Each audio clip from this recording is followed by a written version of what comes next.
Well, folks, what do we have here?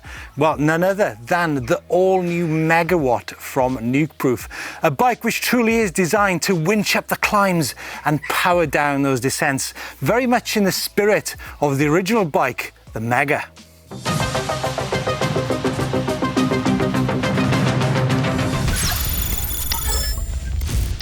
So what do we have? Well, obviously, it's 170mm travel, front and rear, 29-inch wheel up front, 27.5 on the rear. It is all alloy, the handlebars, the stem, the chassis, the wheels, everything on this bike. There's not one spot of carbon on it. It's the factory version. We're going to be coming on to that a little bit later. Going back to the wheels, now what I really like what Nukeproof have done here, they've got components which match the nature of the riding which is designed for. So we've got double down casing, front and rear. We've got max grip tyre up front, max terra on the back. It's a high roller 2 on the back and an Assegai up front. So very much gravity design tyres on this bike. Now, being the top of the range bike, the factory model, as you'd expect, it's got factory suspension. So a Fox 38 up front and a Fox X2 shock on the back, which means 4-way adjustable damping. So what about the drivetrain then? Well, it's Shimano XT, looking at a 1051 cassette at the back, so pretty big range gearing on it. Alloy cranks, 165s, which brings us to the heart of the bike, the motor and the battery. So it's the all-new Shimano EP8 motor on there, 85 newton meters of torque, and a 630 watt-hour battery in the down tube. And my first thoughts of this bike, it literally has just arrived on my doorstep. There's some really nice touches on it. I like the protection on the chainstay. I like the fact that it's got a really low standover height. And you know what? I quite like that green colour too. But look guys, obviously colour and looks doesn't count for anything, but I do think it's a pretty good looking bike. Now, what I have noticed is some really nice detail in the head tube area. You've got the cables which go internally there, which is great at keeping that really clean cockpit area. Now, in the area too, you've got the Shimano display. Now, on the Shimano EP8 bike, you've got the option of having two profiles. One profile makes it higher power, shorter range, and you've got the other profile, which makes it more of an adventure style bike, which I'm sure people will be doing on this 170mm MegaWatt. Now, there's some other nice detail which I've just noticed. There's some mounts here, which is obviously designed to keep a spare tube or maybe a tool without the necessitating a strap around your head tube, around your top tube or your down tube there.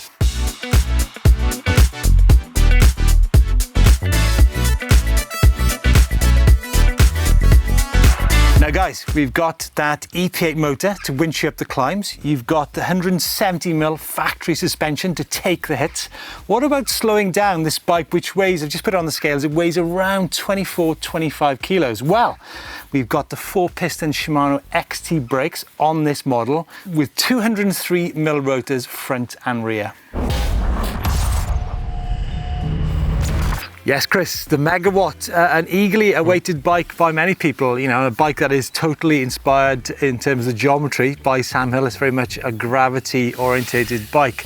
So I'm looking forward to getting into the hills on that one. Time now to move on to some news, and Chris has spotted some brake protectors. Now, brakes can be a high turnover product on your bike. Chris, talk us through this part here.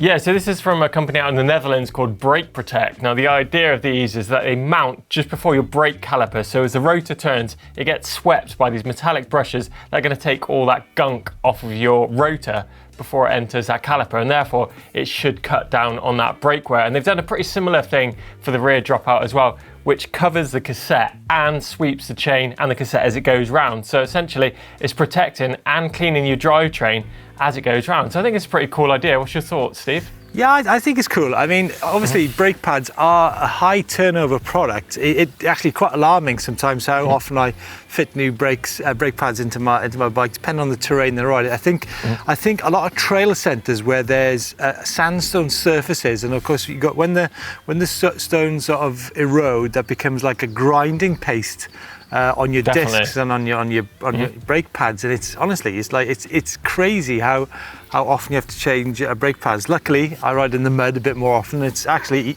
less likely to wear your brake pads out in the mud than it is in the grit. That's my neighbour's dog, by the way. But And I saw quite a lot of the World Cup downhill guys actually run cover over the rear caliper. I'm sure you've seen that in the pits as well.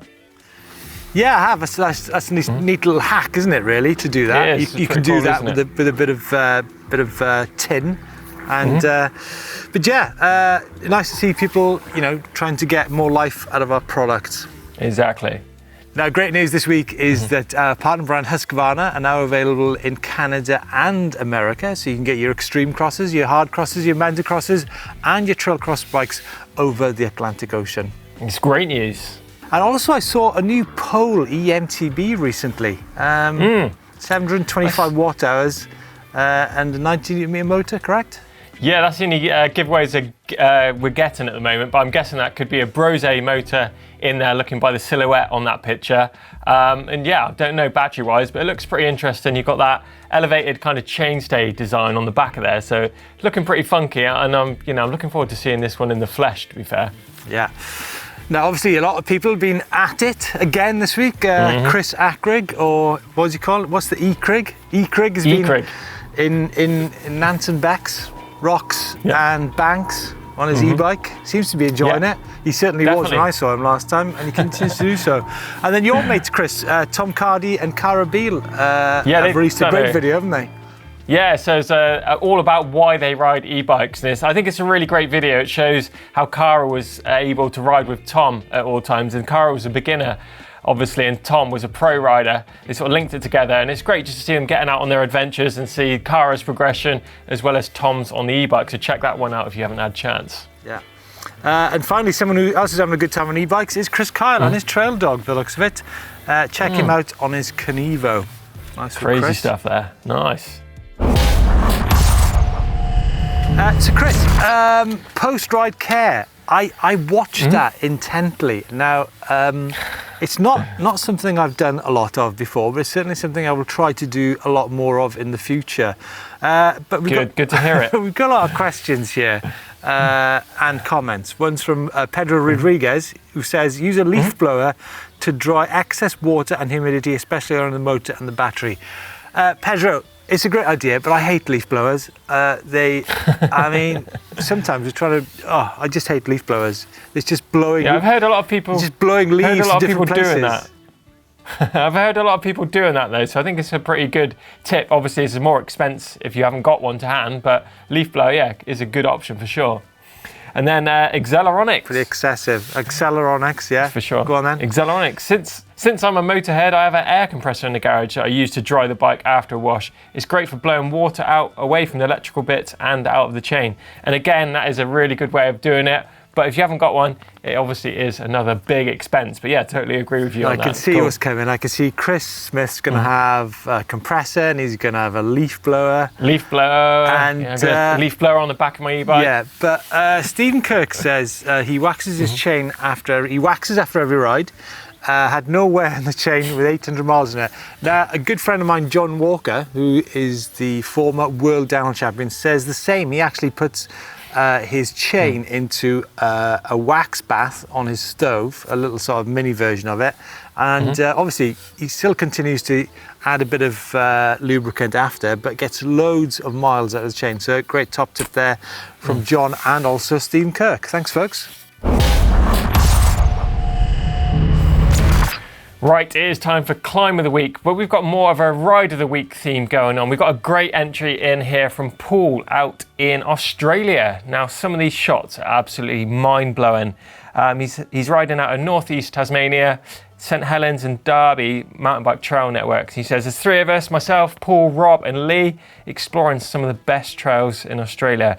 And looking at some of these shots, I'm honestly blown away. You've got beach shots there, nice off-camber bits of trail, drone shots with all these switchbacks, ferns, big climbs. It literally ticks everything off the list for me for a great day out. But I'm blown away by all those photos. But keep them coming into us here on EMBN. Use that upload service to get anything into the show. Okay, folks, time now to look at your submissions, your hotspots, your where in the world locations. It's interesting, Chris, isn't it? The different types of trail and terrain that people are riding. I mean, I think a constant theme is that people love riding in the mountains, if they live in the mountains, that is. And like this is a classic here, isn't it, from Joachim out in Bavaria, 700-meter climb in eco mode before muscling it down some tight single tracks. And then another sort of double track theme here from Lakem in the Jura Mountains. And looks like some nice slab action in the background there, doesn't it? Now, it does, doesn't it? Looks big climb. Now, Christine, the Squirrel Squirrers, has put her submissions in again from Sea to Sky Country, but we won't go into that because we know that Christine loves the mountains. But like this one here, this is from Ignacio in Santiago, and it's a really nice vibe to this shot, isn't there, Chris? I think it is. It almost looks like it screams like a motorbike trail ride to me. You know, those big dry open trails. And the dirt there just looks amazing, doesn't it? And yeah, Santiago. It's like proper sort of Western country, isn't it? I really like. Yeah. You know, it's you know, as much as we love riding in sort of big technical terrain, it's good. I think this sort of riding is great as well, isn't it? Big, wide, open, flowy trails. Yeah, it looks amazing. And Chris, what about this then, in terms of where in the world? This is in Crow's Nest Mountain, Alberta. Ian is S-Works Turbo Levo. Wow, that's a big adventure ride, isn't it, if ever I've seen one? It is, isn't it? I like the way the almost the bike's mirroring the, you know, got the blue on the bottom of the bike, big blue sky, and that dark, you know, mimicking the ground. It's almost like a silhouette. Loving that. Yeah, so folks, we love your hotspots and the places you ride in, so please keep them coming. And who knows, you know, one day we might be able to get to see you guys in these different places. Speaking of which, this week we're off to Ireland, actually, to ride some new bikes in Rostrevor. So keep tuned to what's coming on the channel in Ireland over the next few weeks.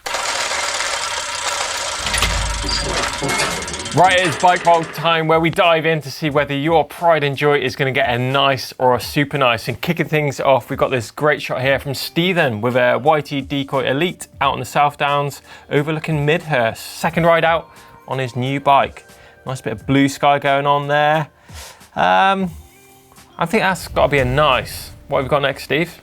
Next up is Dean and his Focus Jam Square Pro out in Mersham, Kent. That's a nice shot. Now, meanwhile, Matthew's got his high bike S2 Hard 7 in Kingsbridge. I think that's down on the south coast, Chris, isn't that? It is, isn't it? Not too far from here. Nice looking shot.